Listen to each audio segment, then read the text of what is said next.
well, all I'm doing is using evidence to confirm the evidence.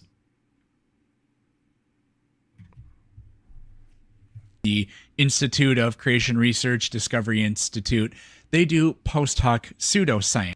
Post hoc, a person arguing for evolution, accusing someone of post hoc pseudoscience.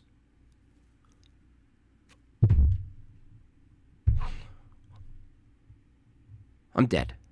I'm dead. Is evolution the process by which different kinds of living organisms are thought to have developed and diversified from early life forms during the history of the Earth? You would think that the most well-established scientific theory in human history would at minimum be able to make its way through the scientific method, the one we've learned in 7th grade. Evolution doesn't actually make its way through the scientific method. In fact, we know this. That's why he's giggling. Peterson knows he's laughing because he's recalling the time he debated me on whether or not evolution is a proper scientific theory. That is to say, it makes its way through the scientific method. He's giggling because that was not a good debate for him. Peterson actually bit the bullet and said, the way to determine between two competing hypotheses that have the same data, add more data. Look at more data. That's what he said. Fucking A. He's still doing this, huh? So, oh yeah, I'm still doing it. I'll do it forever, because forever you won't be able to move through the scientific method. You can't get past step 2 in the scientific method with evolution. Try it. I'll tell you why it falls apart. One thing is you don't have access to an experiment for the thing you're causing at the time scale, right? So you don't have that access. You just have to admit, I can't do an experiment for evolution. You just have to admit it. If you don't admit it, here's what it sounds like. We observe changes in allele frequency over time. That's the observation, first step of the scientific method. Next step is a hypothesis. What causes changes in allele frequency? You know what the answer is? Changes. Changes. Changes causes changes. Okay. What an amazing scientific theory. Oh man. The argument is going... See, he doesn't have a counter. He can giggle, but he doesn't have a counter. He doesn't have a counter to this. He can't actually demonstrate it does. You watch the debate with him. You'll see it for yourself. He cannot bring evolution through the scientific method. To be, well, what's your independent variable for evolution? There isn't one. Therefore, evolution isn't even scientific. It doesn't go... Well, it doesn't. You can call it colloquially scientific if you want, but you can't argue that it makes its way through the scientific method. Through the scientific... Something doesn't need to go through the scientific method in order to be science. The scientific... No. A scientific theory. You don't get squirrely on me, dude. Don't get squirrely. I'm very rigorous with my language, and you're not. Don't obfuscate. Everybody can see this. I didn't say science. I don't grant you science. He specifically left out the word scientific theory because he knows I'm right. He specifically omitted scientific theory because he knows I'm right. He chose that word on purpose. He specifically did it. This is what they do. Independent variable for evolution. There isn't one. Therefore, evolution isn't even scientific. It doesn't... No, it's not a scientific theory. Go through the scientific... Something doesn't need to go through the scientific method in order to be science. The science... Totally ambiguous. Science? Okay. I think there's milk in the fridge. I walk downstairs and I find that there's milk in the fridge. Is that science? Scientific method is just how you do experiments. Oh my gosh. No shit, dude. Experiments is the only way to produce a valid scientific theory. You know why? Because if you have a competing theory, you need the methodology called the experiment to arbitrate between two competing theories with the same data. What is a scientific theory if it can't be challenged with an experiment? What do you have left? We don't take meteorology through the scientific method. Yeah, I know, because you can't manipulate it. So no, there's nothing. Meteorology is observations and assumptions. Copernicus knew this, dude. You think you're smarter than Copernicus? You really think you're smarter than Copernicus? All right, so Copernicus said, so far as hypotheses, plural, are concerned, let no one expect anything certain from astronomy, which cannot furnish it. We don't take astronomy through the scientific method. We take clinical trials through the scientific method, but by and large, medicine is not taken through the scientific method. What? Medicine's not taken through the scientific method. What is a medicine then? How is a medicine the variable that causes some phenomenon in the body? How is that not taken? Why would you develop a medicine? How could you develop a medicine without doing the scientific method? Peterson. What? I don't even think your fellow atheists would understand this. How can you, do you know, what are you saying? Medicine. The science and practice of diagnosis, treatment, prevention of disease. Geology is not taken through the scientific method. That's true. Archaeology is not That's true also. taken through the scientific method. I'm glad he's taken all these L's because I agree with him so far, except for medicine. Medicine does go through the scientific method. As a matter of fact, the vast majority of science is not taken through the scientific method. Thank you. Is that a win? The second contention I have with evolution is that it appeals to things that don't objectively exist in nature. They say evolution includes speciation, the changes of species over time. But when you press them on this, it doesn't actually have an objective standard for what constitutes a species. There are multiple definitions of species. Totally arbitrary, and it's not a real thing, right? Are you conceding everything I'm saying? This is weird. And the category 2. He just conceded that. Yeah. Species is a made-up term, doesn't actually refer to anything in nature. Well, aren't we talking about evolution? We're talking about something objectively occurring in nature, right? Yeah. Evolution happens in nature with species.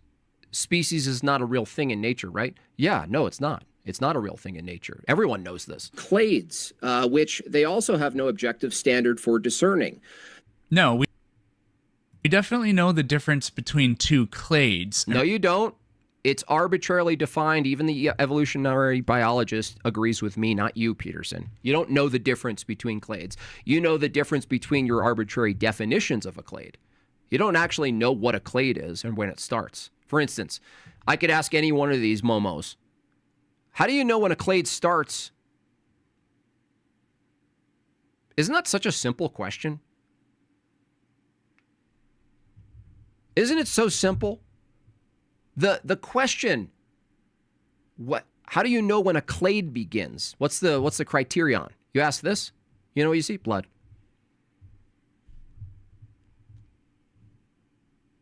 Blood. I mean, we are not on the clade that like reptiles, dinosaurs, birds are on.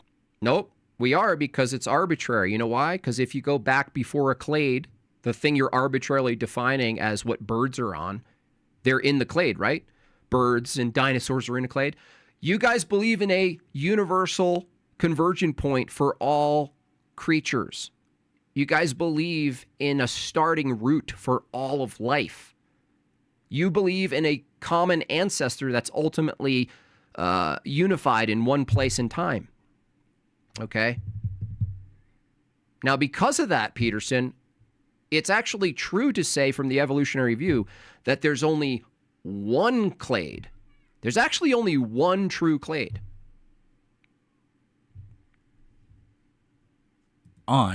We know that. At one point, we had a common ancestor. So you take our common ancestor and the organisms that precede it, we were on the same clade, but that's... but Giggle it out, bucko. You haven't thought about this stuff. You know why? Because you're actually doing philosophy right now. He's so uncomfortable trying to figure this out because he knows he's trapped in arbitrary. He just thought in his head probably as he's talking that he keeps going back in time and realizes that every clade now needs to be in a bigger clade. And every bigger clade needs to eventually be in the universal ultimate clade, right? Like he giggles because, rightly so, he should, because he can't really tell you when one clade begins or ends, right? I mean, look at it. Look. Are on. We know that.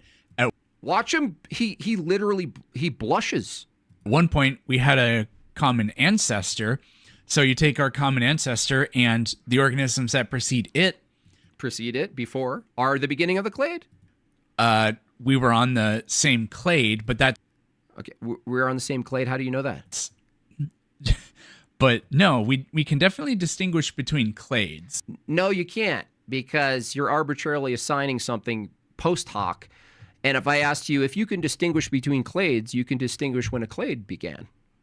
But you can't, because you need a clade before that. But then you don't have a threshold between the previous clade and the new clade. For instance, they hold that humans are inside of a larger thing called a clade, right? Right? Yeah, they say, yeah, of course, Jimbob, this is basic shit. And I go, how do you know human itself is not a new clade?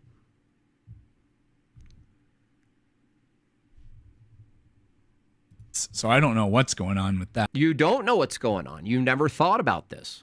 You just accept arbitrary taxonomy and cladistics. I'm undercutting taxonomy and cladistics, and you don't know how to react. So you act confused, and you giggle instead of actually verifying a methodology and a criterion for determining a clade. Notice that you didn't do it. Did you guys notice that he didn't do it?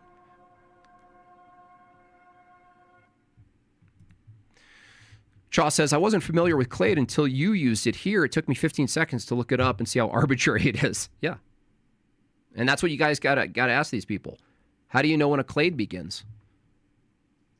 No, we can definitely know clades. No, that's an assertion. How do you know when a clade begins? The evolution proponent cannot tell us where or when a clade begins or how they know. They claim that humans are in a clade, but if you ask them how they determine this, they don't know. They literally appeal to just definitions. They say we defined it that way. Yeah, I have no idea what that could possibly mean. Watch. I didn't see this yet. He's going to say, I have no idea what that can possibly mean. And watch. What he's about to say is exactly what I mean. He's going to define arbitrarily what a clade is without giving me a criterion for knowing when one starts. I didn't watch this. We know for a fact that our clade, like we could say primates or we could say mammals, whatever, but like the primate clade and the feline clade, it's actually, we could do feline, but you could do carnivore. That may be a little better. Oh, carnivore, just eating animals. Yeah, why not?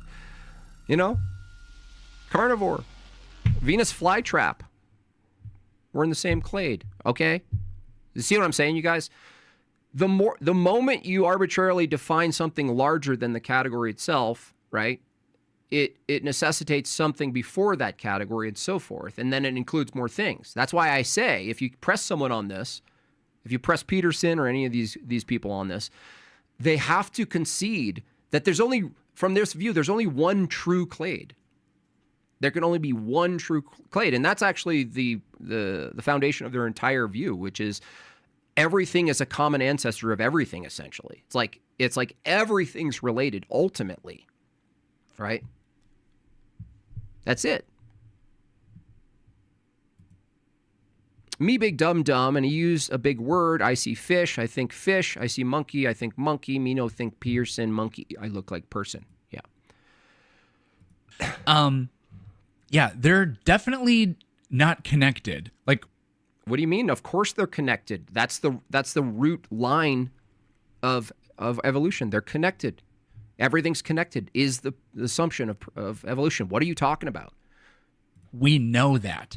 Now, when it happened precisely in history, this is the weird fuzzy thing about, it's not just about evolution. This is with all kinds of things. It didn't happen on a specific day, but we know for a fact that at one point they were connected and today they're not connected. And yeah, how do you know that without... Bro. See what I'm saying? We know We know. Like, look, I'm saying that there was a clear separation that happened between one clade and another, and one universal category and another universal category. I know that happened. We know this. But we don't actually know. We know, but we don't know. And we can get an answer that's going to be within hundreds of thousands or maybe millions of years. An answer or an assumption? You know what I'm saying? It's like, hey, Peterson, what's the difference between an assumption and an answer? So this is just nitpicking about accuracy and precision and saying because it's less than 100%. It's not. It's not about, no, see, you're miscategorizing and characterizing my position here, Peterson. I didn't ask, like, I'm asking when. That's one problem. I'm telling you, you don't even have a criterion for it. Forget the exact moment, okay? Forget it. You're not dealing with that. You're dealing with the criterion for what constitutes a clade. I'll make it easier for you. How do you know that humans right now aren't a new clade? How do you know that? And therefore you don't know anything about it.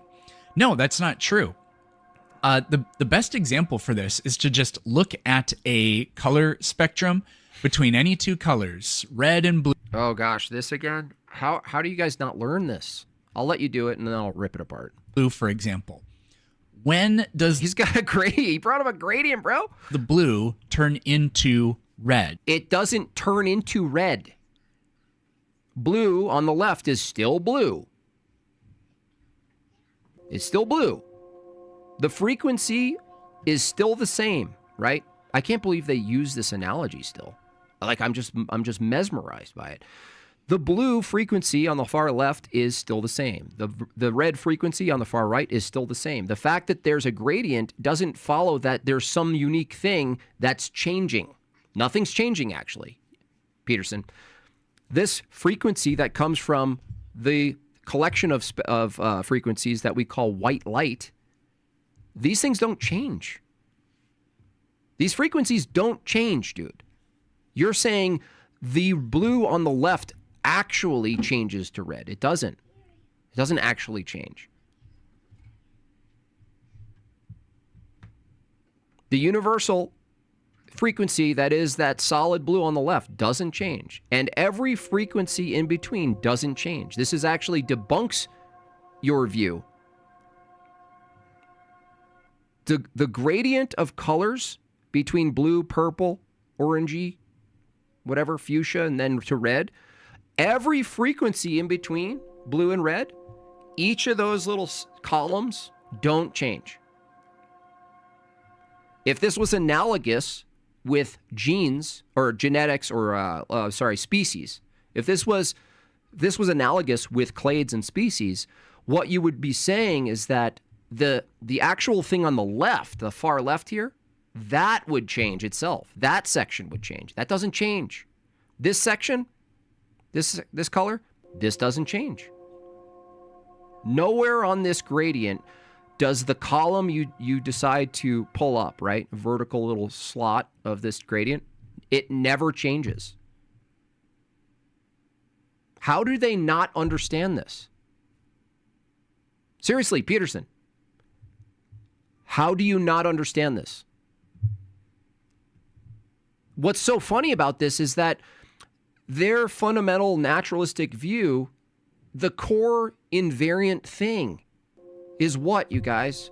What's the core unchanging thing under their view that maintains its speed? The one static principle. What is it?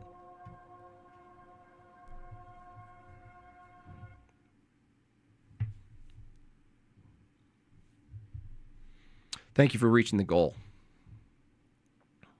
It's light. You can't say that at any exact point it does, but that doesn't mean that we don't know that on the left side there's red and on the right side there's blue. You don't have red universal under evolution because red itself changes. Do you understand? Why is my chat filled with a bunch of creation tards? How do they understand this and you don't?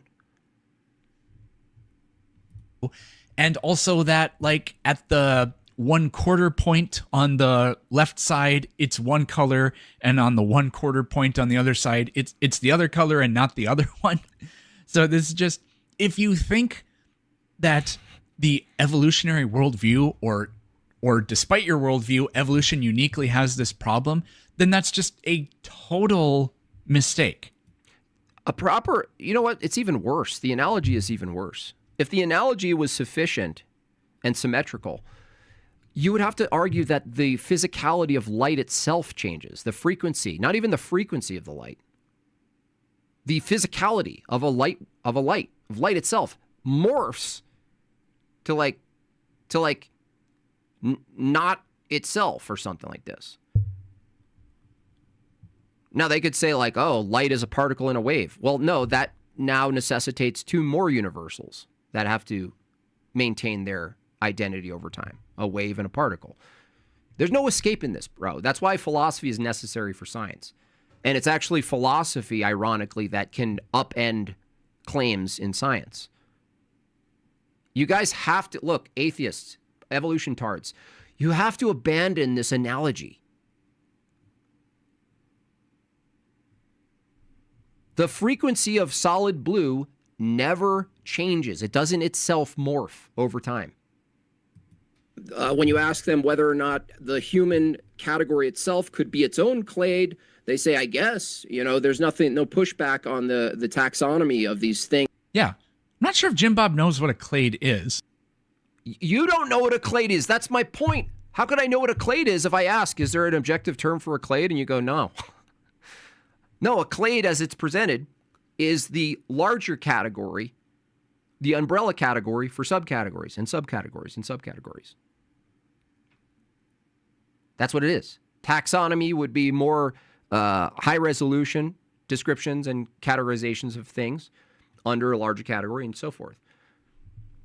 I know what you guys claim a clade is, but you just completely admitted to my position, Peterson. You don't even know it.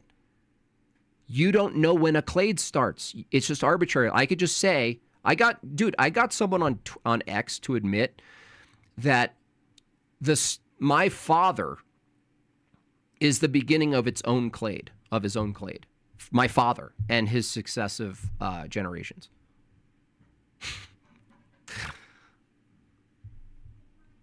That's what it is, right? Like, he couldn't give me pushback on that. No, I declare my father and his sons. That's a clade. That's a new clade. How are you going to tell me otherwise? A clade is just any sort of branch or twig on the evolutionary tree, and then all of the descendants. So like the root. Yeah. No, you don't have a root, bro. That's my point, dude. And everything. You don't have a root. What's a root? How do they not understand this, man? That's my whole internal critique, Peterson. If you keep pushing back what clades are, branches to branches, what do we know about trees? You're using the analogy of a branch, right? What do we know about trees? It has to conform to a singular root into a ground. It has to have a start point, bro. Above it. So because we are apes, we're on the ape clade. But the ape clade... The ape came from a non-ape. It is then also attached to the branch... What's that song? Then it connects to the backbone. That contains primates. The nose bone connects to the skull bones. Which contains, not just apes, but also monkeys and lemurs and tarsiers and whatever else. Yeah. So that's a different clade that we're on. Yeah, arbitrary. And go beyond that, Peterson. Keep going, buddy. You almost got there. You're almost there. Keep going back behind. Guess what? You believe that we came from a thing that has a completely dissimilar cladistic set of traits and characteristics. Okay? That's my point. You can think of it like those Russian nesting dolls in a way, and then you can compare it to something like geography. I am a Californian, which makes me also an American, which also makes me a, I don't know, North American. Thank you. And borders are arbitrary. You're proving my point with every analogy, bro. You're proving my point with every single analogy. Which also makes me a Western Hemispherian, which also makes me an Earthling. So, it's not that deep, really. How did he just do all... Huh.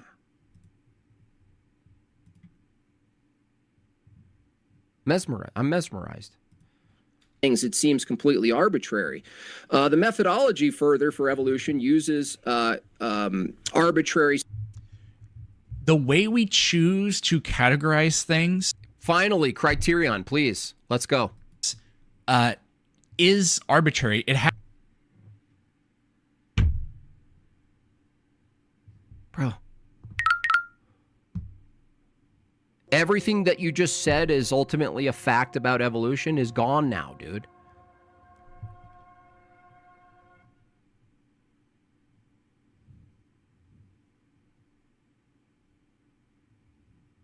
Look, just because it's arbitrary, it doesn't mean it's not a fact.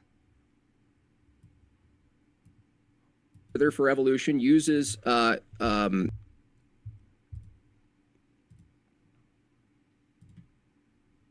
arbitrary. The way we choose to categorize things is arbitrary. It has to be arbitrary, no matter what you believe in.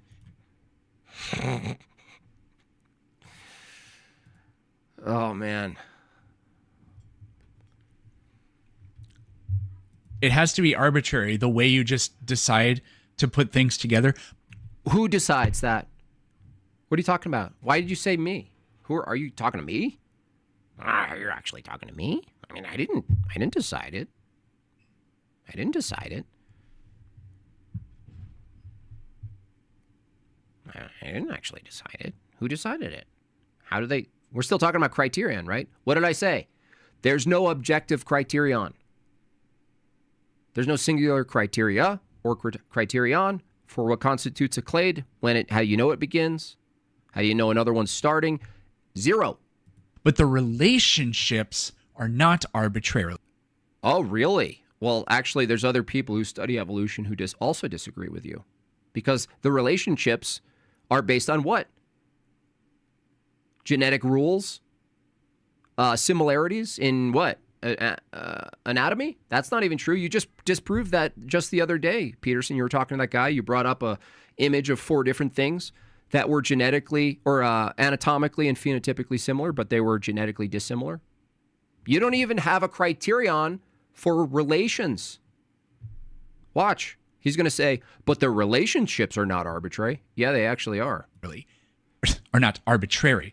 It would be scientifically invalid to put us in the Archosaur clade. That would be totally wrong. No, it wouldn't. Ultimately, there's one universal clade, so it's not wrong. You can arbitrarily, Peterson, start with the essentials of life, right? An abiogenesis moment in time. And you could say every single thing we see today is from this one moment of life, which you guys believe. That's a clade. So you're a liar, or you're just not thinking this through.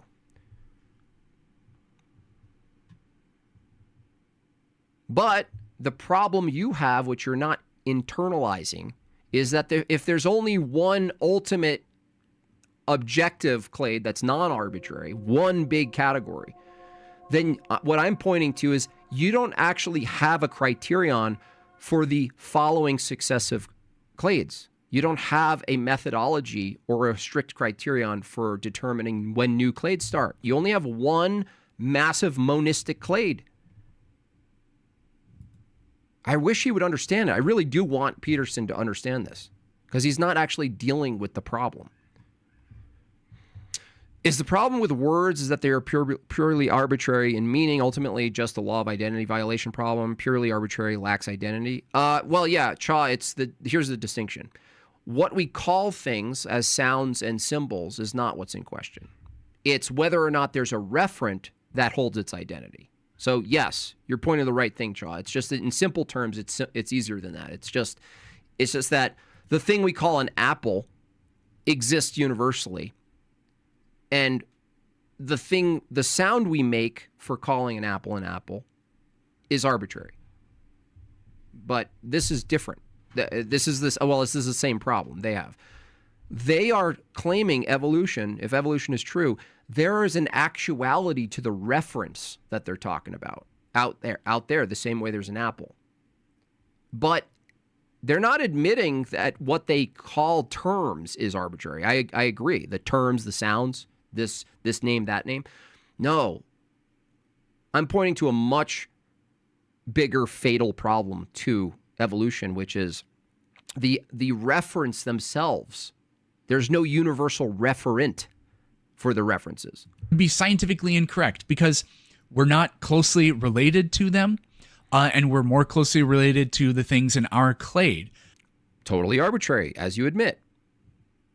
Closely related, totally arbitrary. So, yeah, like deciding it, like where he's having trouble with this. Where the branches occur, that's not subjective. That's not arbitrary. Yeah, it is. Or otherwise, you could give me a criterion, dude. Choosing to define. No. Now he's collapsing. I'm not talking about definitions, bro. Don't weasel out of this, bucko, okay? Don't be a snake. I'm not talking about the sounds. I'm not talking about the tree that you make. I'm saying the actual thing you're referring to has no criterion. Like choosing what names? No, dude, no. Dude, it's amazing. Chaw just super chatted, and we just covered this before he's moving on to a different place. You give them? No. That's kind of the arbitrary point? No, it's not. No, that's not the arbitrary point. The arbitrary point is that you don't even have a referent called a clade that you have a criterion for, dude. And again, there are some things where we don't 100% know. There are debates about, well, is this very ancient species, is it part of the genus Homo, or does it better belong in the genus Panthropus? Yeah. Who decides and by what criterion? Like, same question, not an answer. We don't. There are debates, and there will continue to be debates about that. So yes, we have less than 100% accuracy, but we know for certain that humans don't belong in a clade like, I don't know, like Carnivora, or in a clade like Aves with the birds, or in the amphibian clade. Like, no, you actually still don't know that.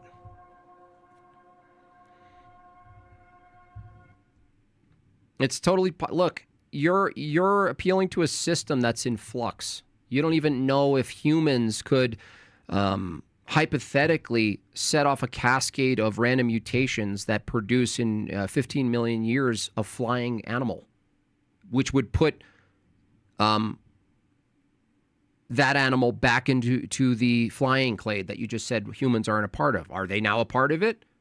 You know what I'm saying? It's like if humans start random mutating in 50 million years, their descendants are actually flying, totally logically possible, practically possible from the evolutionary view. Are humans now in that clade?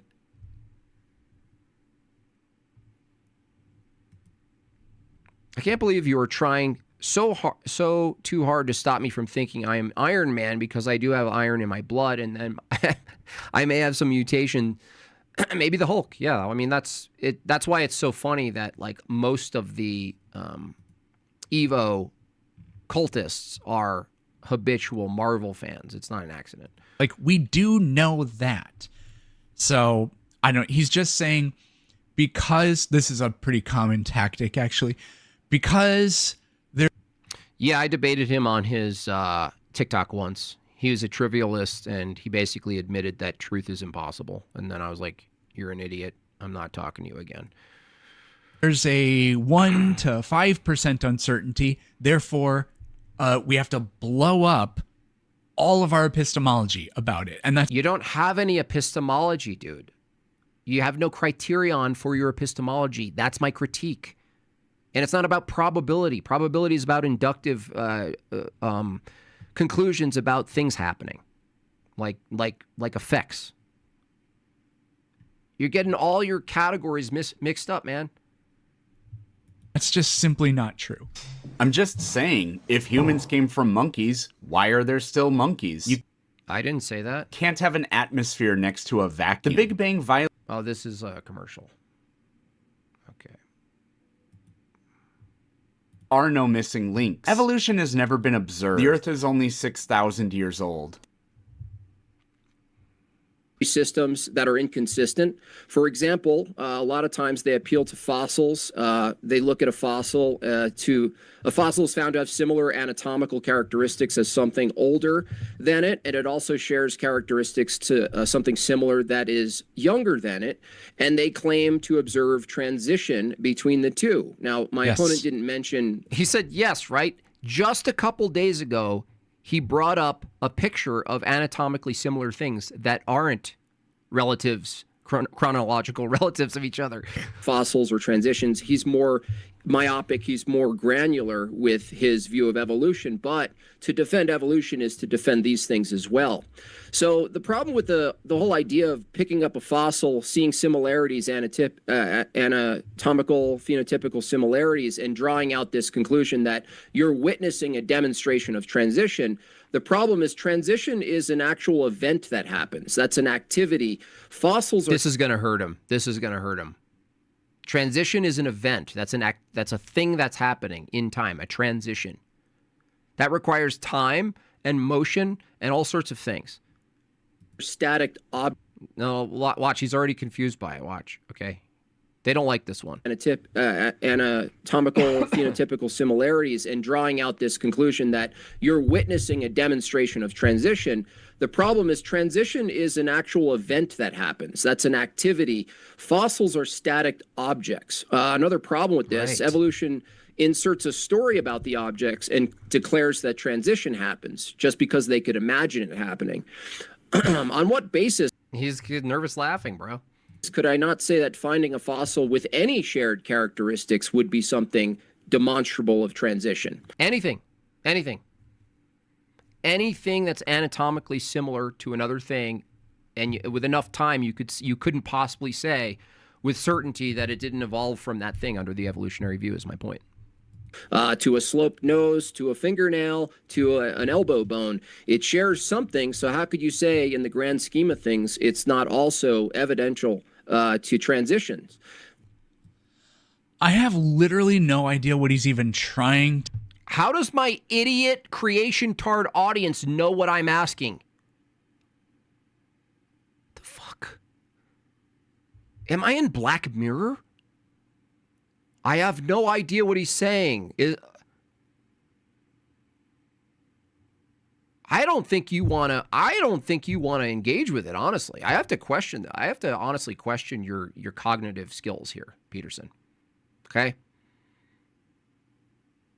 I have to honestly question whether or not your cognitive skills are incapable of understanding what I just said, or you're experiencing cognitive dissonance and you don't want to engage with it. I don't know in between. Do you guys know? Is there anybody in the chat who could give me an alternative third?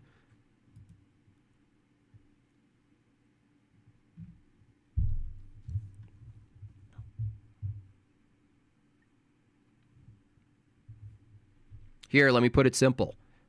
When you look at fossils and you determine something's transitional between something older and something current, you look at anatomy because you don't have access to genes. So, how do you determine that anything anatomically similar in any level, any threshold of anatomic similarity, how do you determine whether or not that thing is a transitional evidence, right? It's really, dude, I don't understand.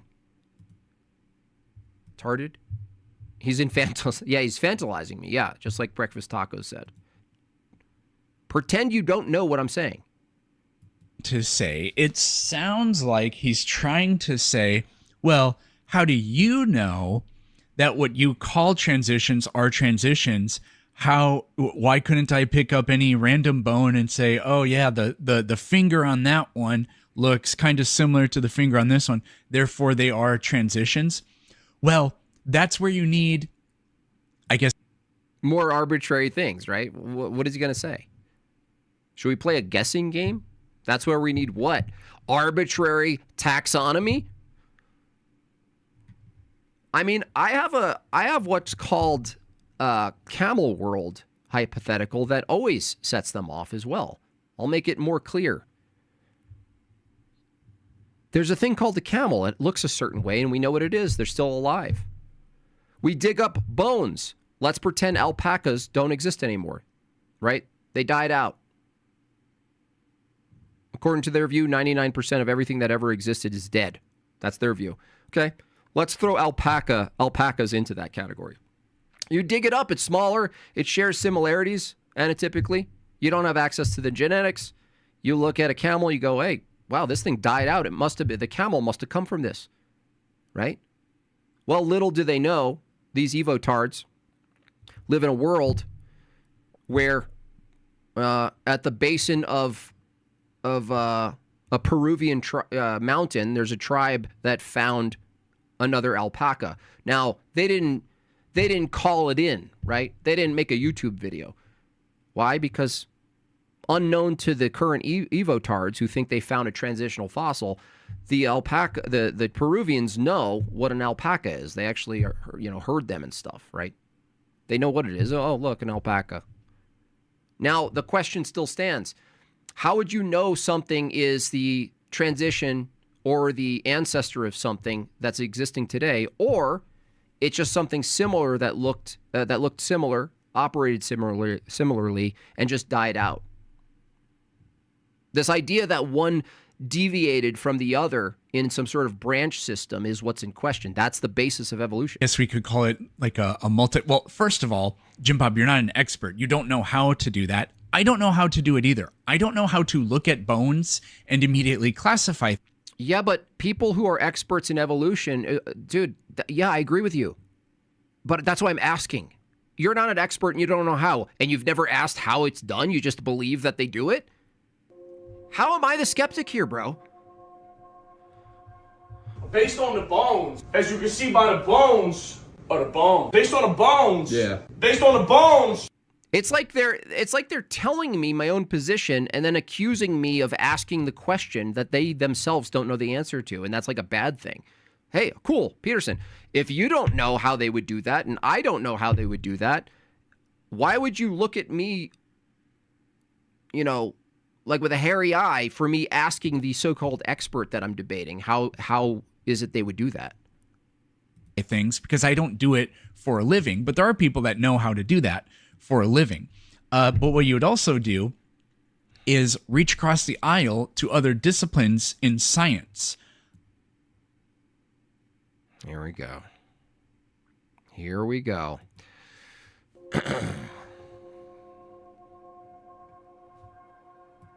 An unhinged lower jaw. It's like the Destiny thing. It's not half as bad as Destiny's, though. But he's evolving. We call that consilience. Well, when the ideas all fit together, we call that consilience. So is that structure transitional between this fossil and that fossil? Well, if those two fossils are from the same time period, but they're in different taxa or clades, then no, it's not transitional. Like, here's another problem with this view. Like, I'm asking for the criterion for it. You're just declaring it. You've listed one criterion. If it's in the arbitrary thing I admitted was arbitrary in the beginning, then it's not a transitional fossil. He's not thinking. Listen closely what he just said. Keep in mind, just a couple of minutes ago, he admitted there's no real way to know. There's no real criterion that's strict for what constitutes a clade or a taxonomical group, right? It's arbitrary. Now listen to what he just said. When the ideas all fit together, we call that consilience. So is that structure transitional between this fossil and that fossil? Well, if those two fossils... Hold on, wait for this to come in. Vagine's going to talk over us because she wants evolution to be true too.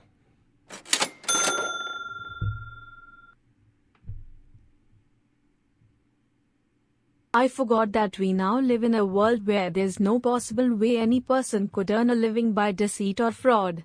My bad. I guess I'll have to tell all my friends in the call center to go back to being jobless.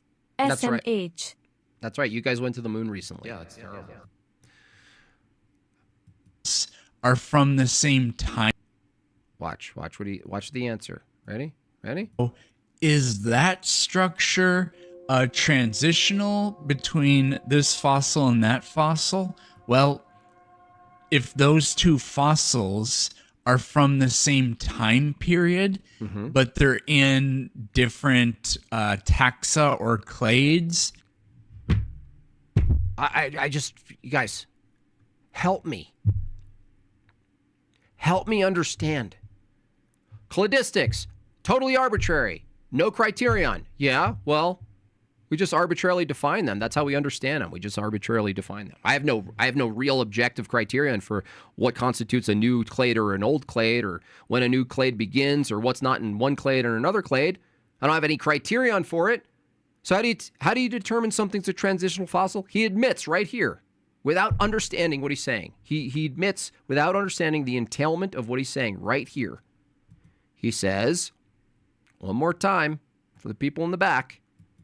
Is that structure transitional between this fossil and that fossil? Well, if those two fossils are from the same time period, but they're in different taxa or clades, then no, it's not transitional.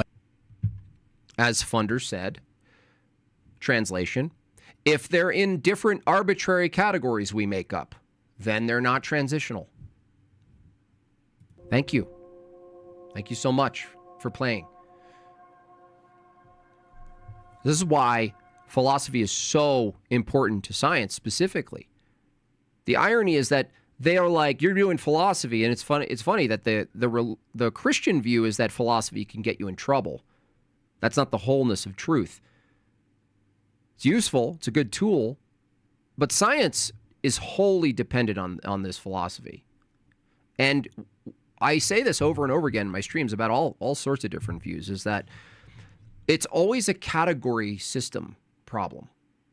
That the category system that's being presented is inconsistent, and that all your other beliefs are downstream from a categorical system. That's why we argue, these annoying pre-suppers argue at the paradigm level for this very reason. If your paradigm doesn't have a good grasp and a good foundation, coherent foundation of categories, all of your conclusions are going to sound insane. And that's what we're hearing today. Complete inconsistencies. As Funder said, translation, how do you know something's a transitional fossil? If they're in different arbitrary categories we make up.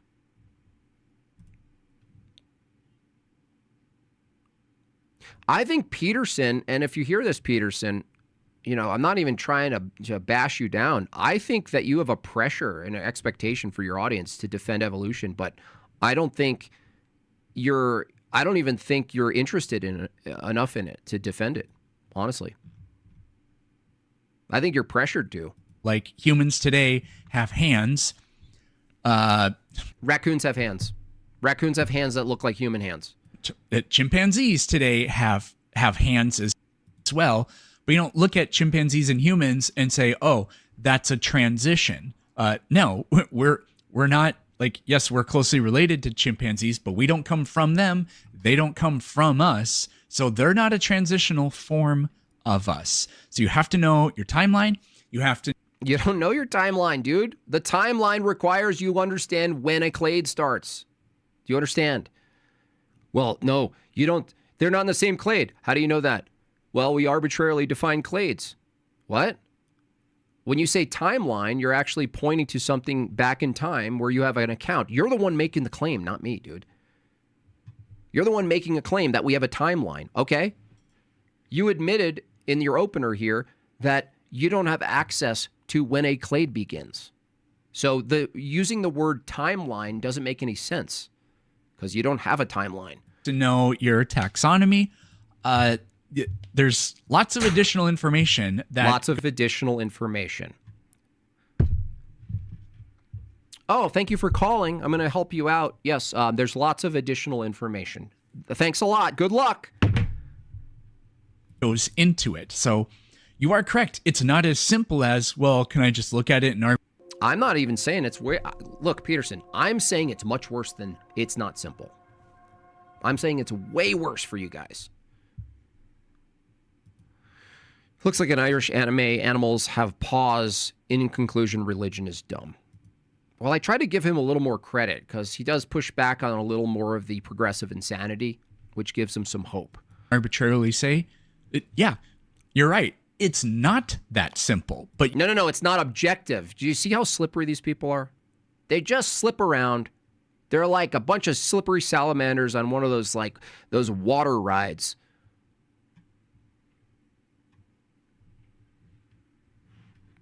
I'm saying it's not objective. I didn't say anything about simplicity.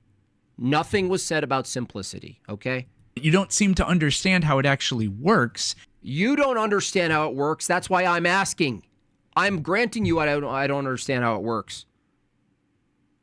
Imagine a kid in a class going, this doesn't make sense. Can you explain how this possibly works? It doesn't seem logical to me. And the teacher goes, you don't understand how it works. Yeah, no fucking shit.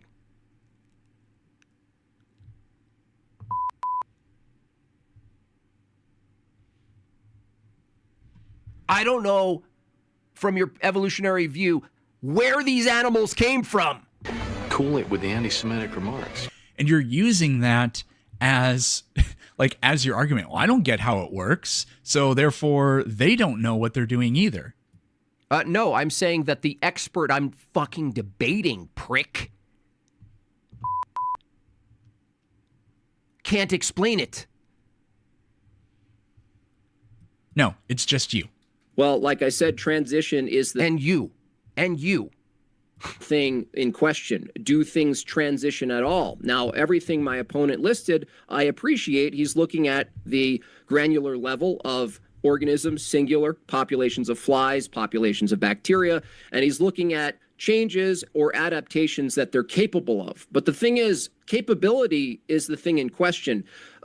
Whether or not organisms at the population level or the individual Capability. I mean capability of changing into entirely different things. That's what's in question. level already have it embedded in them to react a certain way to stimuli is a question, or whether or not you could actually trace through and say, I thought he was doing the whole that's begging the question thing, because when I debated him on this, what he tried to say was, if we look at Archaeopteryx and when did you look at that?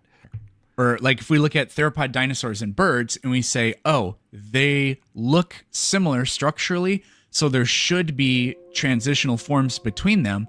And then what you do is you find a fossil like Archaeopteryx and you can tell it's in between. No.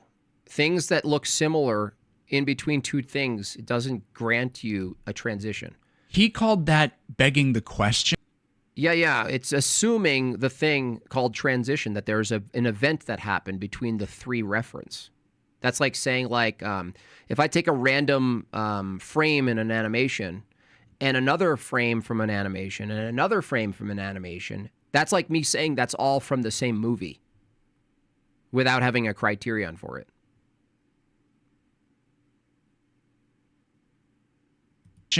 Because all I'm doing is using evidence to confirm the evidence.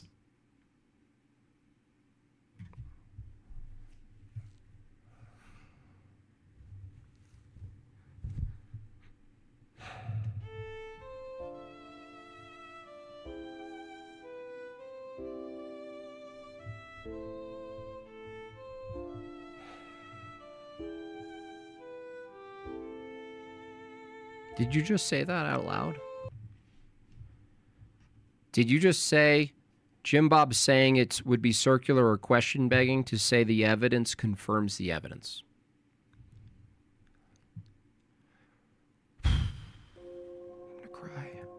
I'm gonna cry.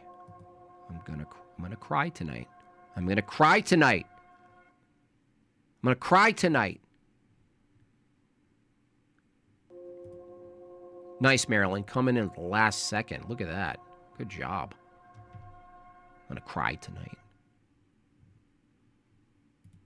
All right.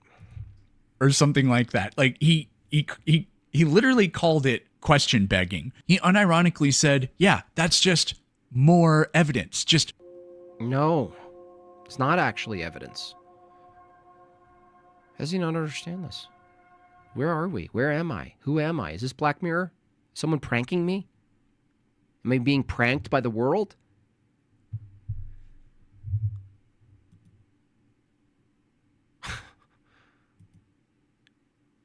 Let's review. You find a fossil, singular. It looks like another thing that exists today, but it also looks like a thing that's older that you found before. You have a hunch that there was a transition between all three. That's a story you're telling that you're trying to prove. And guess what? The story that you came up with is transposed on the things that you found. The question is, how do you know it's transitional? We found evidence that's transitional. What? What's the evidence? They look the same. What? How's that evidence of a transition happening between the two, the three?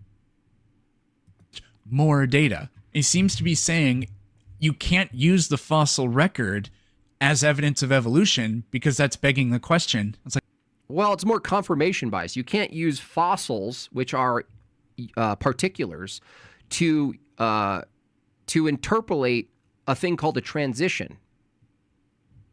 You can't do that because you would admit that there are fossils that you found that look like other things that aren't even defined in the same categories. But they could be with enough time. So the thing you're trying to prove is a transition, which is an event, Peterson. That's a biological event that happens over time. If you agree that things that are phenotypically similar aren't actually genetically similar by necessity, then you can't really transpose your imaginary cartoon animation onto reality. That's the point. It's like, no, Jimbob, we didn't know. Like, we discover new fossils all the time. And the other problem that wasn't actually highlighted too much in this debate, because we went pretty micro on it, which is this. Evolution happens at the populations, dummy, not at the individuals. First of all, it doesn't even make sense. Populations are made of individuals. Well, we know at the population level this evolution happens, okay? Look at the fossils. You don't actually have access to populations when you find fossils. They're consistent with, now sometimes we do use fossils that have been found to help build the picture for evolution. The picture better. Thank you for admitting it's an animated picture that you made. Which comes across a little bit as post hoc, but it's really... Oh, man, he's getting so close, dude. I know that this looks and matches every criterion for post hoc rationalization. I understand to everyone. Look, I totally get it. When we do this thing called gathering up individual fossils that are particulars and drawing out a long cascade of animation using skulls, I do understand that it looks post hoc. I get it. It looks bad, you guys. It looks really bad. Looks a wee bit post hoc. And they're consistent with... Now, sometimes we do use fossils that have been found to help build the picture for evolution. The picture, like he's literally he's agreeing with me right now.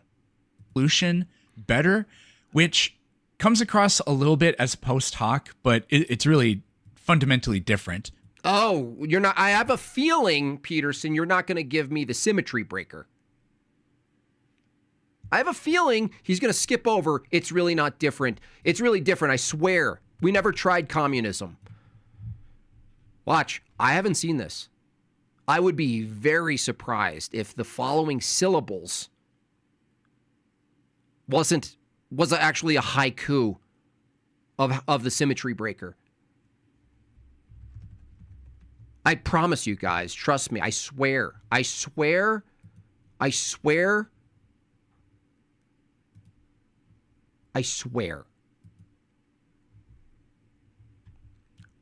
Just so you guys know, post hoc, faulty assumption that because one event, B, followed another, A, fossils, event, by the way, it's even worse because fossils aren't even an event.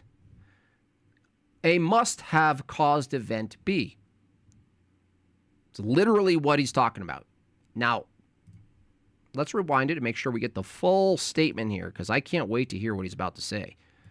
We didn't know. Like, we discover new fossils all the time, and they're consistent with. Now, sometimes we do use fossils that have been found to help build the picture for evolution better, which comes across a little bit as post hoc, but it's really fundamentally different. Okay. And even if you say that it is. Oh, what did I say? It's fundamentally different how? There are plenty of fossils that were predicted. There are fossils that were wrongly predicted. That doesn't tell you anything, and it doesn't give you an account of how you justify change between things. This is not science. I predicted something. Good. Look, I could look up at the sky and predict the movement of certain lights, and then I could develop an internal mind. In my mind, I can internally create a cause for it. An imaginary cause for the movement I'm seeing. And as long as I predict it right, well, certainly my cause is valid, right? And then discovered and matched exactly what the evidence you thought it would. Yeah, and guess what? You did that and it was wrong also. You found things in the wrong layers. And guess what? You just explained it away. Be, which is exactly like how forensics, for example, is done. So Neil... Nope, forensics, we have local access to events. This is another mistake they always make. Same thing with the age, detecting the age of something using their dating systems. Same thing with genetics. The reason those things are valid is because we have access. So we investigate in forensics. By the way, I took forensics in college. Did you? The only reason forensics is a science, Peterson, is because you have access to the event.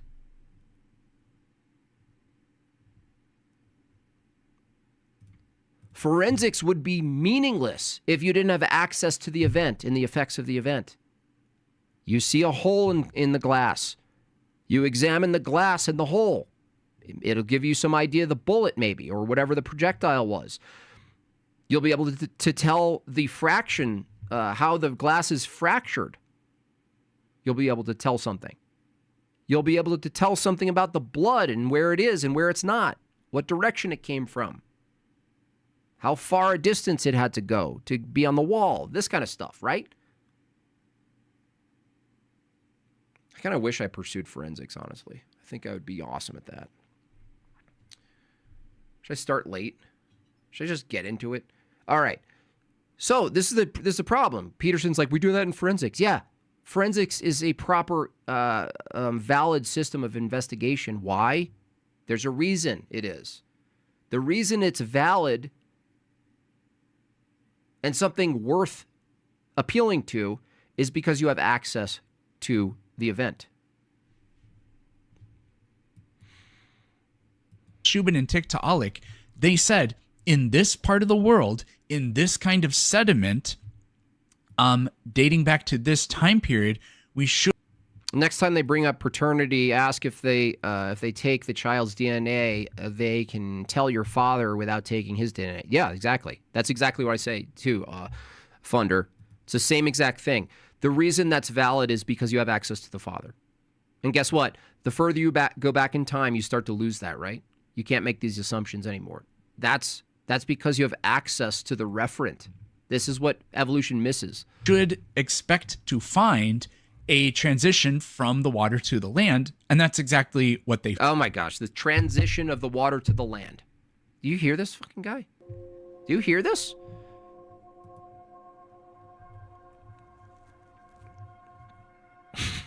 Dude, let's listen to this whole thing. I want to really listen to this. I want to see how he gets from forensics to water to land. I really want to know. Which is exactly like how forensics, for example, is done. So Neil Shubin and Tiktaalik, they said, in this part of the world, in this kind of sediment, dating back to this time period, we should expect to find a transition from the water to the land.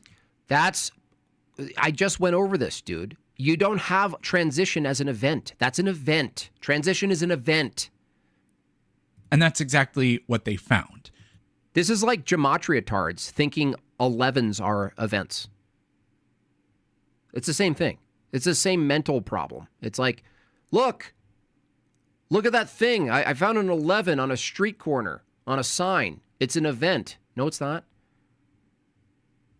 Tiktaalik, look, predicting Tiktaalik that you're going to find an ocean creature with fins that you think are hands or something. What? No. Even if I granted you everything you think you know about this creature, where you predict to find it and whatnot, that doesn't give you the event called fish walking out of water. So it's not begging the question. It is. You're finding something and you're saying an event happened.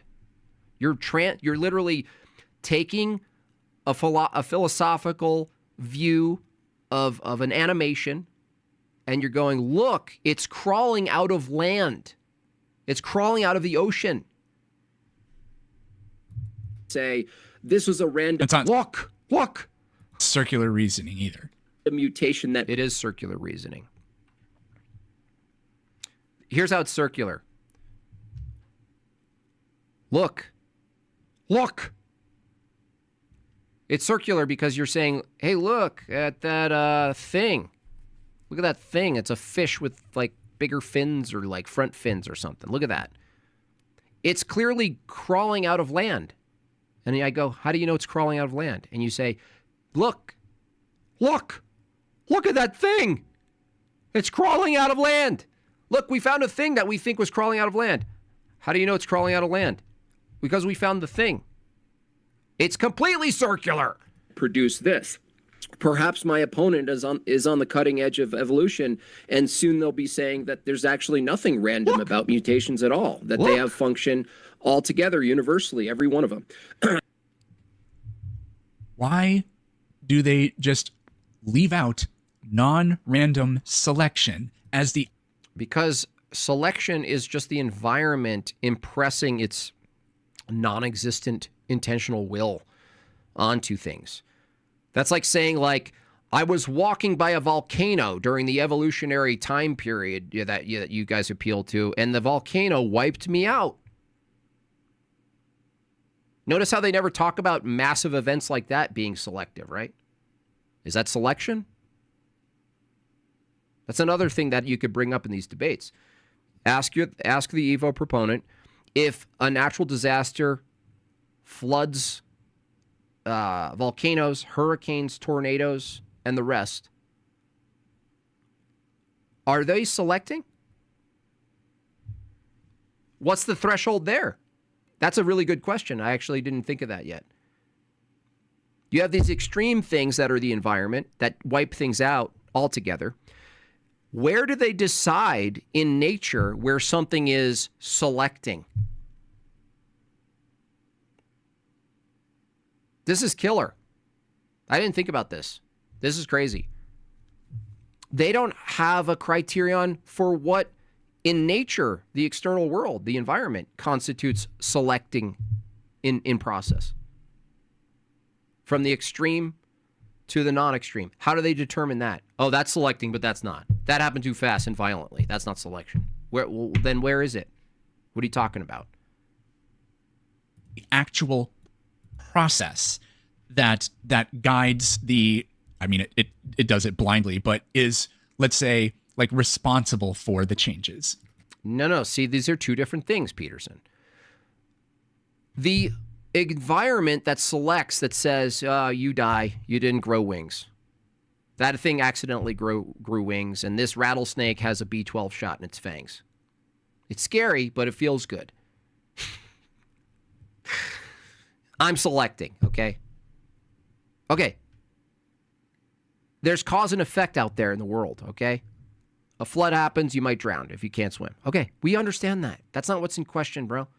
What's in question is the process that gave you the thing that's being determined by the external world to be successful or not. That's what's in question.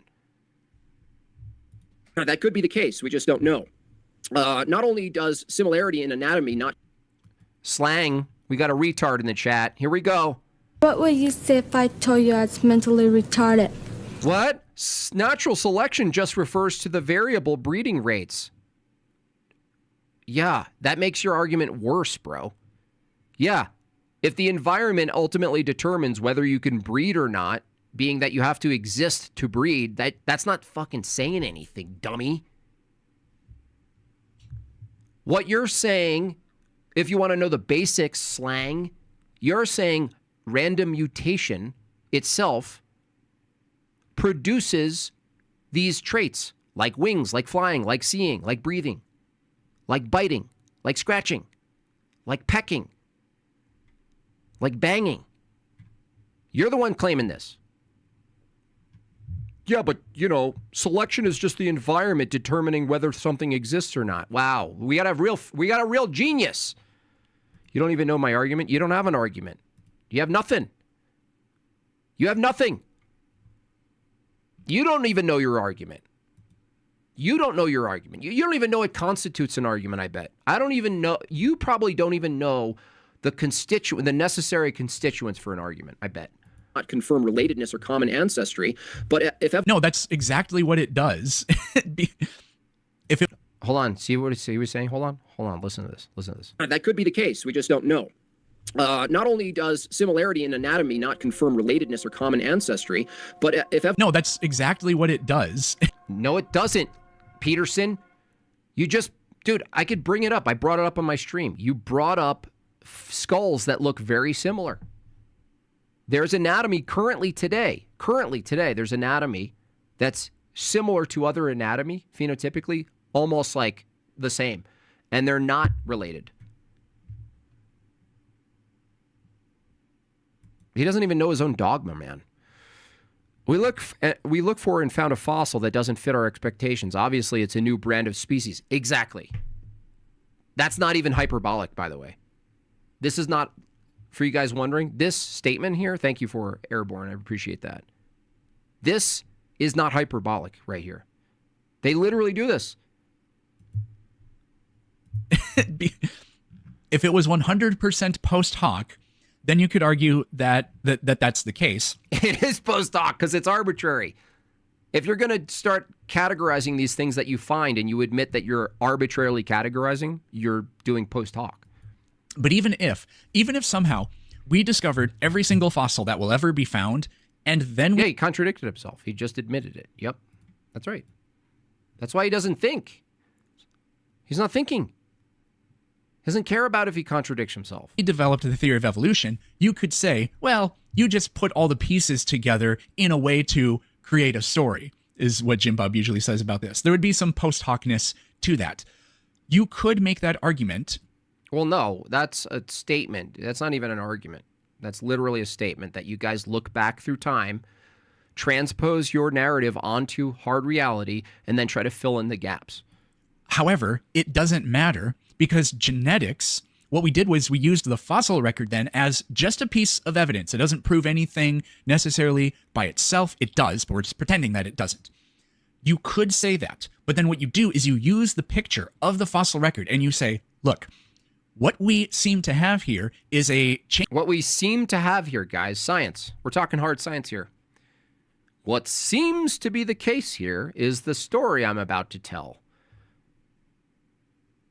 A curious case of ostensible storytelling. Change and diversification of life forms over time, and they are connected specifically in these ways. The tree of life was drawn up long before we could do genetic. Trees have trunks to grounds. They have start points, okay? So again, you guys have, just like your philosophy, this is what's so beautifully symbolic about all this. When you guys hear me talk about a worldview, I usually posit 3 essential branches of philosophy: epistemology, metaphysics, and ethics. And atheists carry around these branches as if they're not necessarily intertwined and need to be justified in a root. They just grab a stick. Oh, Mom, dude, I'm discussing epistemology right now. So are you using metaphysics to discuss epistemology? Yeah, but I'm not using that right. It's all connected. And the same thing here.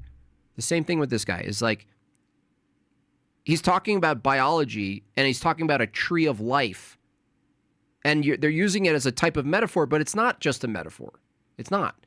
They actually believe that all these branches have actuality leading back to what? A root. But they don't want to talk about the root. That's the only thing necessary, honestly, is the root.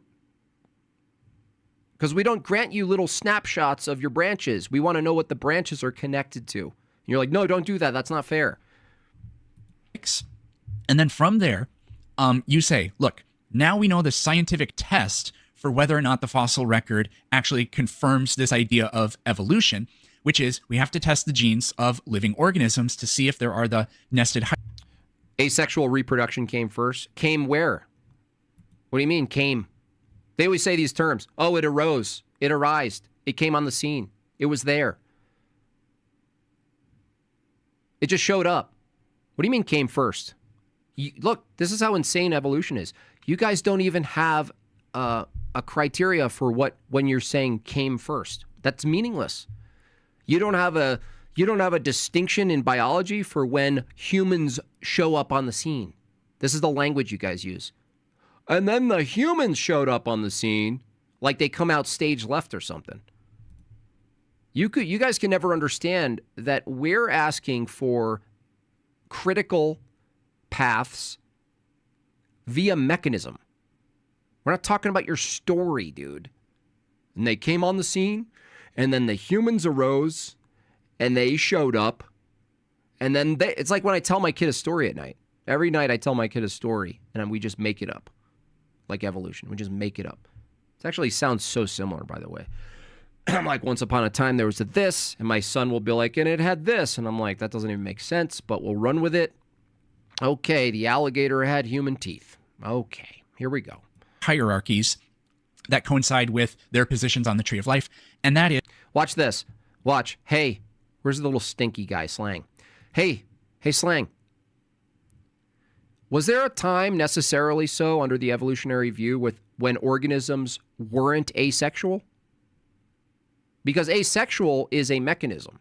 That means there's a process and a mechanism by which the process takes place. From the evolutionary view, that process and the parts necessary for the process had to evolve from not existing to existing. You don't understand the shit you're in, bro. Is exactly what happened. This is what I was saying at the beginning. It's been over for a long time. Evolution was true, it would need to be the case that entirely dissimilar animals would be related the further back you go. Yes, look at his eyes. This is a killer too. This is what showcases the arbitrary time frames that they use. Notice how they only talk about evolution for the most part, with humans especially, in this time frame where they could look at humans as we are and apes and like, you know, the meme, the progression meme, right? The march of progress meme. They keep you in that frame, but the thing is, it's not true. If you keep going back, there has to be something completely dissimilar to human beings as the arbitrary initial ancestor. Well, yeah. See, look, dude, this wrecks everything. How do you, Peterson? What the fuck, dude?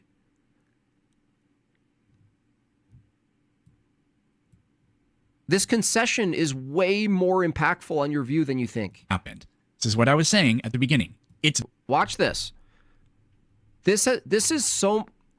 What I just said in his response, he doesn't understand how truly impactful this is against his view. Been over for a long time. Listen closely. Evolution was true, it would need to be the case that entirely dissimilar animals would be related the further back you go. This single statement that he just goes, well, yeah, basically erases everything he just said in the last 10 minutes.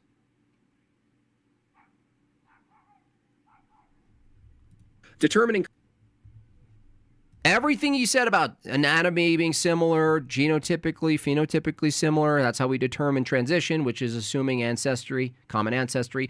And the reality is the further back you go, the wider the time scale, the less observable that is. You couldn't actually know. That means there's no criteria. Well, yeah. common ancestry by similarity. Well, yeah. Loses its power because dissimilarity is required the further back you go. So saying, look at this ape-like thing. That How did you not understand that, dude? The power that you're assigning to similarity anatypically when you look back and you go, look, transitional fossils, look, this thing becomes that thing. Look, we have a really good animation physically of these fossils. Check it out, right? Well, that loses its power. And by the way, evolution, which is probably why you guys are moving away from longer time periods and trying to justify shorter time periods, is because of this problem, is that the further back you go, you can no longer know by your criteria, by your methodology, whether something's related to another thing. That's why you sell evolution in a prepackaged chronological snapshot. Prepackaged. What? I am rewinding because I don't follow. Similar Please follow, Peterson. animals would be related. Evolution was pretty in anatomy, not confirm relatedness or common ancestry. But if evolution was true, it would need to be the case that entirely dissimilar animals would be related the further back you go. Determining common ancestry by similarity loses its power because dissimilarity is required the further back you go. Let's see if he can overcome his cognitive dissonance here. It looks like he's trying. It looks like he's trying to overcome it. You think he will? He at least rewound it. He's like, I want to know what he's saying. He agrees. Similarity, right, is the thing he's using to determine common ancestry, right? Okay. That's true. Yet you say that. You say that, right? The problem with that is that it loses its power the further back you go. So everything becomes increasingly dissimilar. So you don't have any system, right? You lose your entire system at some threshold of dissimilarity, dude. Go. So say he's still not getting it. Look, all of you creation tards understand this. Why are the creation tards, the Evo deniers, the science deniers able to understand this, dude? What the hell?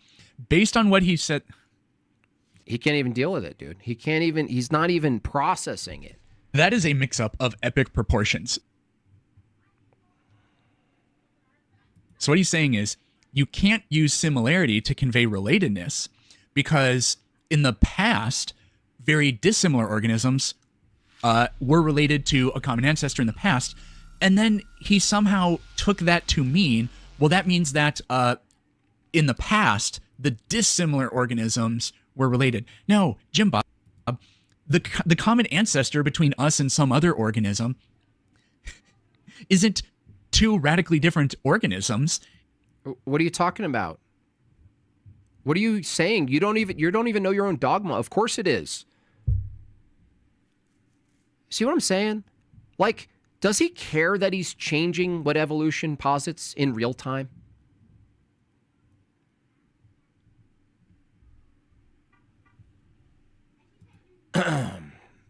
Alex Preddy, he didn't have a gun in his hand. Wait, the Jewy guy, looking guy? I mean, I could be wrong. I don't look. I could be wrong about the whole thing. I was more talking about the principles.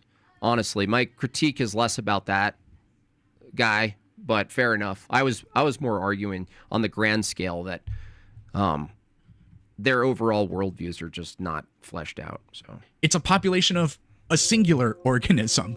Like, How does, dude, seriously, am I losing my mind here? Am I losing my mind? If evolution is true, Peterson, you have to zoom out from what you're commonly looking at as here's human, here's the March of Progress meme where there's a hunched over beast became human. That's a snapshot, right?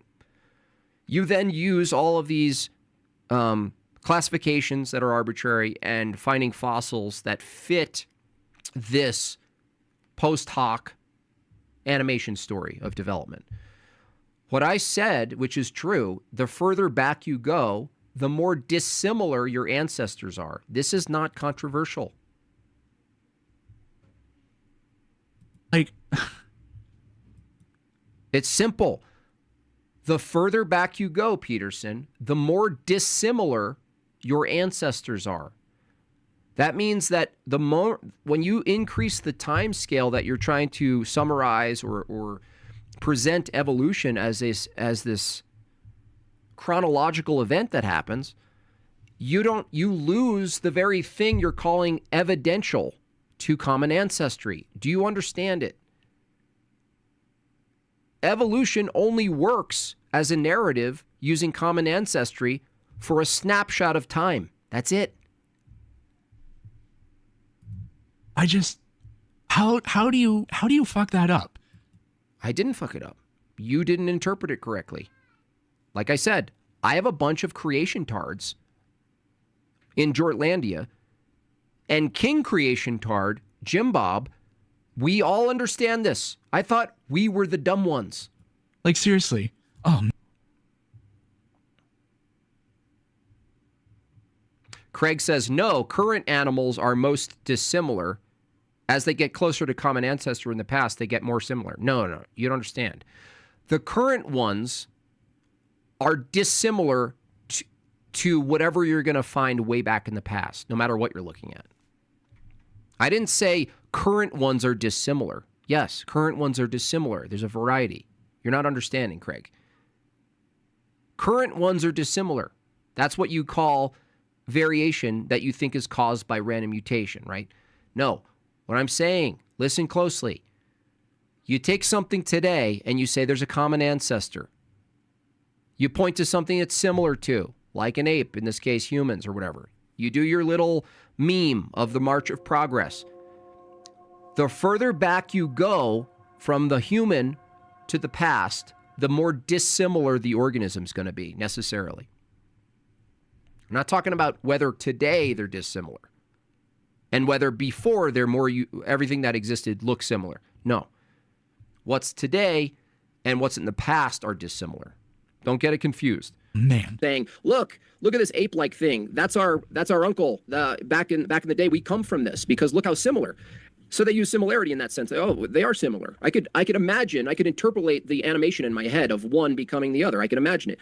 The problem is the further you go back, the more dissimilar things are, but you still have to hold that it is, in fact, an ancestor, regardless of it being dissimilar.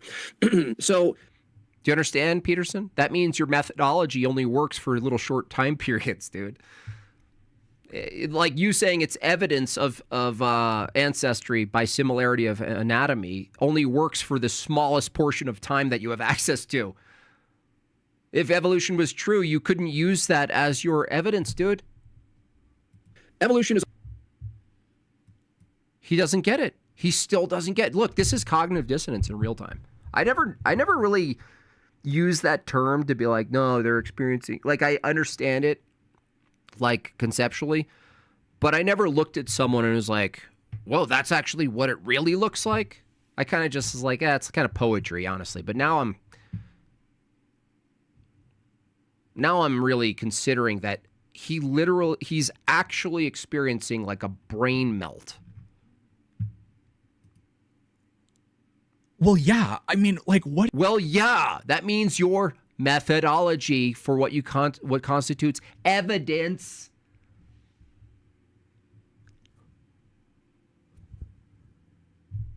Well, yeah.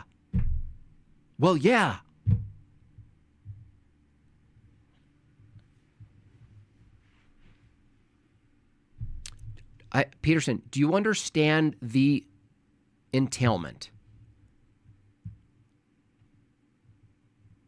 It means that everything you think is super high level evidence for evolution based on common ancestry, I'm saying that the criterion and the methodology you're using to argue common ancestry can't be used.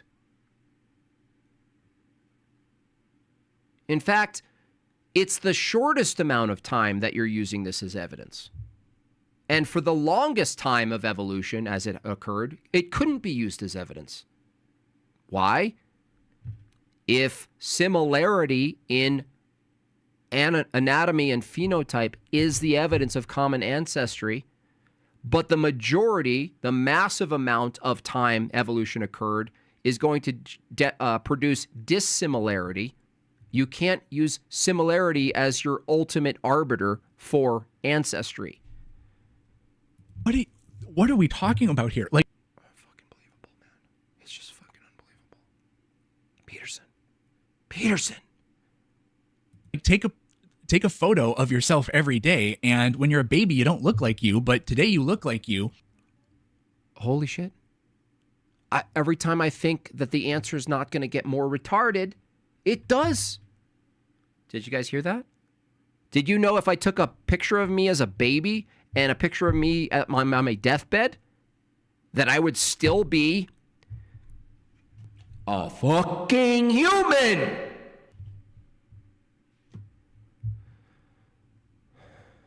I just get so mad. I just get so mad.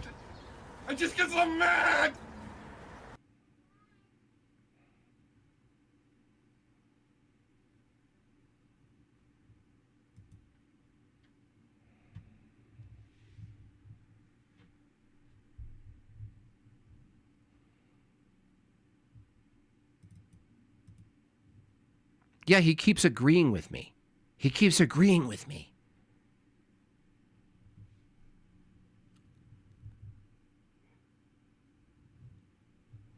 Dead. I'm dead.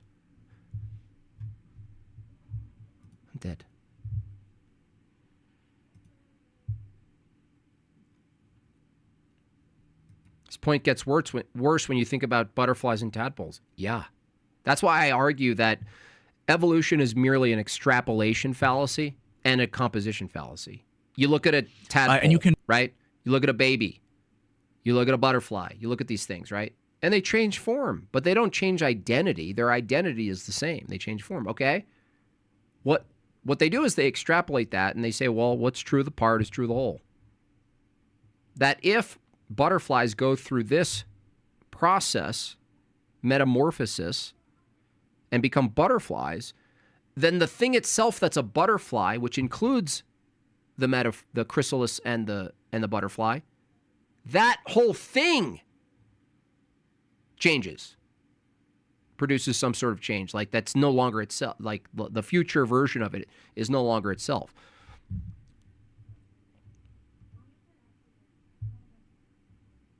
And you can watch the transition of baby.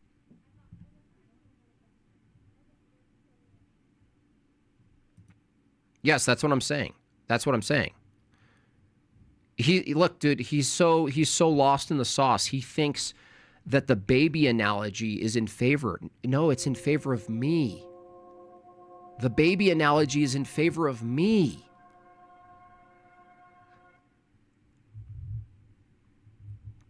At what point do they stop using similarity to determine relatedness, especially considering how empty the fossil record is? Yeah, that's a great question. All of the fatal questions to ask an evolution proponent ends up being like questions of criterion, like methodology. There's so many too, right? I'm going to make a list of them. I should make like a little book, honestly, because it's like they need to be consolidated. The one I just figured out today, which I didn't see before, was natural selection, which is the environment does a thing. It decides whether something survives, okay? Like what? Like the environment? Oh, yeah, cold, hot, right? Dry, damp, whatever it is, right? That could kill an animal in a population, right? Oh, yeah, that's the point. The ones that survived, okay? Well, how do you determine when you consider it natural selection if nature itself includes catastrophic events? Proof that evotards can't tell you how different looking things are the same species. Yeah. In fact, their species taxonomy gets even worse. There are lizards that can't reproduce with can't reproduce with other lizards. Are they new species? Are they new clades? Baby you turning into adult you. And with the transitions. Oh my gosh, dude. You don't change as a human, bro. Peterson, dude, what, dude? Are you a lunatic? Yeah, every transition, like, we don't transition to a non-human when we die, bro.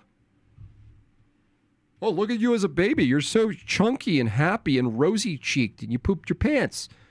Oh, look at you as an old man. You look different than you were a baby. You're not the same animal anymore. You're a butterfly now. Fuck, dude.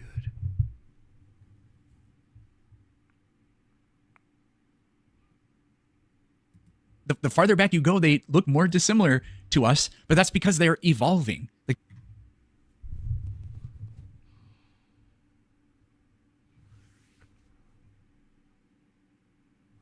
what's in question is, do things evolve?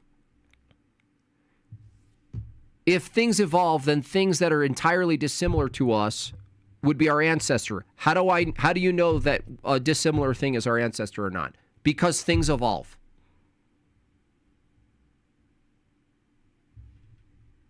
Dude, this video is not going to be good for you, man. Not going to be good. You did it to yourself, bro. You did it to yourself.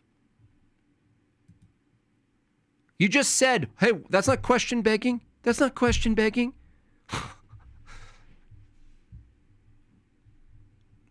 Things evolve. How do you know that? Based on dissimilarity.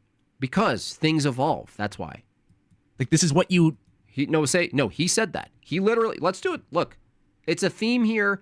Let's go slow-mo. Helmet world. Let's do it. You can watch the transition of baby you turning into adult you. And with the transitions, yeah, every transition, like the farther back you go, they look more dissimilar to us, but that's because they're evolving. Like this. How do you know back in time something that's ultimately dissimilar to you was your ancestor, if evolution was true?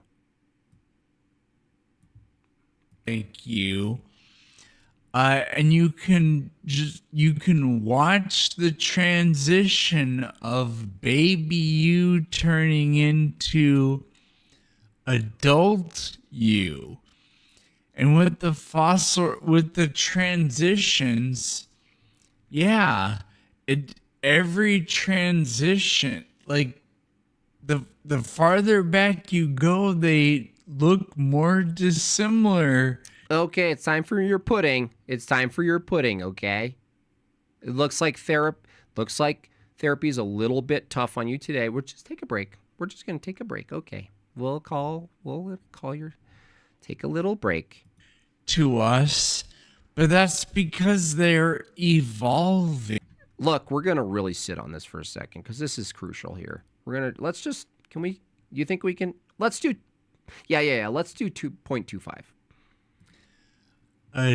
Adult you.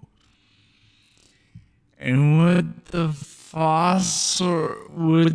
transitions, yeah, every transition, like the farther back you go, they look more dissimilar to us, but that's because they're evolving. Like, this is what you necessarily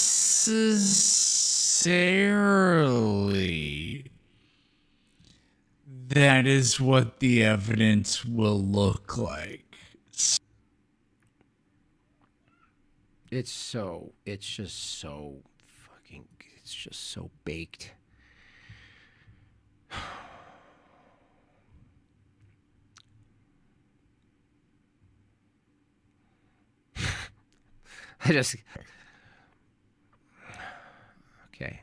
Okay. Without the effect, one more time and we'll continue. One more time. Adult you. And with the... This is my favorite part, the baby you. So evolution is... Well, yeah. I mean, like, what are we talking about here? Like, take a photo of yourself every day, and when you're a baby, you don't look like you, but today you look like you. And you can watch the transition. Watch the transition, guys. When you're a baby, clearly when you're an adult and you're about to die in the old person's home, you can fly. Of baby you turning into adult you. And with the transitions, yeah, every transition, like the farther back you go, they look more dissimilar to us, but that's because they're evolving. Like, this is what necessarily, that is what the evidence will look like. So he's like, guys, I'm not being circular. I swear I'm not being circular. How do you know the previous animals evolved to the current ones? Because that's what evolving definitionally necessarily is the things that I'm assuming are dissimilar become us over time. They do become, because that's what definitionally evolving is. So was always claimed to occur also at the through random mutation at the... Does he even know what he's saying? Maybe he needs to watch it back. Sometimes we don't know what we're saying when we're talking. Population level, right? That's how it's talked about. Notice how my opponent... Yeah. Well, we earned it. Granted himself populations. The only way my opponent can study what he studies is if he already has populations in front of him. But there's a problem with that. First of all, the fossil problem is when you find a fossil, you're not actually finding a population level of a fossil. So put your hand, look, for the things that you've said so far, Peterson, your hand and your head should be in your hand for a lot longer than it is right now. See you later, Brady. Appreciate your support. He actually did the Kent Hovind, a fossil proves nothing other than an organism dies, which I wrote about in my book, Rational Answer. No, not even that. No, I wouldn't say that. Actually, I didn't say that, Peterson. So, you should probably listen to what's being said. I didn't say that. I said, basically, it's evidence. A fossil being found is definitely evidence that something died. But you're finding a particular thing. You don't have access to populations when you find a fossil. In other words, here's a way of looking at it, Peterson. If a bunch of Muslims had first cousin babies and they had tiny heads and they were suddenly petrified and fossilized from some crazy event and they were found 50,000 years later, finding one of those tiny-headed retards, would you come to the conclusion, if you didn't know what the effect was, that we evolved from them? Drunk Pee-Pee actually seems like a normal, relatable person. Drunk, relatable person, yeah. The slow one, yeah. Answers to stupid questions. Yeah, there it is. A fossil proves nothing other than an organism died. I didn't even say that. I didn't say what it proves. I said that you don't have access to populations, which is true. You find a fossil. Is it in any way reasonable to assume that what you found is a specially created being that is the only member of its group that ever existed? No, but that would be true, actually, nominally true, about certain lizards that are asexually reproduced. That's not what's in question. Could there be another explanation of that, Peterson? This guy thinks when we counter this argument, this assumption, that when you find a fossil, it's a representation of the population. He thinks that we're saying when you find a fossil, it's the only one that fucking existed. Notice how I can understand what he's saying.